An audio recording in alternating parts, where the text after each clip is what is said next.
Bulldozer से इंसाफ करेंगे और किससे करेंगे इंसाफ आप? तो फिर कोर्ट, संविधान, सीआरपीसी, आईपीसी की जरूरत ही नहीं है। और फिर आपका कौन है, आपके चैनल पर एक इंटेलिजेंस का आदमी का दिखाया गया, हाँ क्या नाम उसका, रिपोर्टर ने किया था सर। हाँ वो इंटेलिजेंस का ऑफिसर कर हम लिख कर दिए हरियाणा सरकार को कि गड़बड़ होगी वहां पर। इनकी नाहेली, इनका सपोर्ट, कॉम्प्लिसिटी पूरा जाहिर हो गई। एक नेशनल टीवी चैनल पर दिखाया गया, इंटेलिजेंस का हरियाणा करे, बोला कि हम लिख कर दिए पूरा कि गड़बड़ हो सकती है। आपने क्या किया फिर? नूह के मेवात के पूरे नौजवान भागे हुए हैं, कोई नहीं है गांव में अपने।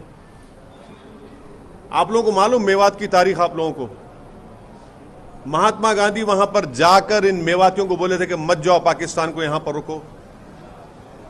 अरे आपको मालूम ये लोग वो लोग हैं जो आजादी की लड़ाई में अपना सब कुछ कुर्बान किया जाए, आप उनसे ऐसा सुलूक कर रहे हैं? सरकार ऐसा सुलूक कर रही है उन लोगों से अपनी नाकामी को छुपाने के लिए। अच्छा उसको क्यों नहीं पकड़ते जो वीडियो बनाता है, जिसको आपने हथियार का लाइसेंस दिया है, जो आरोपी है जुनैद और नसीर को जिंदा वीडियो बनाता है? हरियाणा के मुख्यमंत्री को नहीं मालूम कि यह शख्स आपके प्रदेश में बैठा हुआ है? और फिर सरकार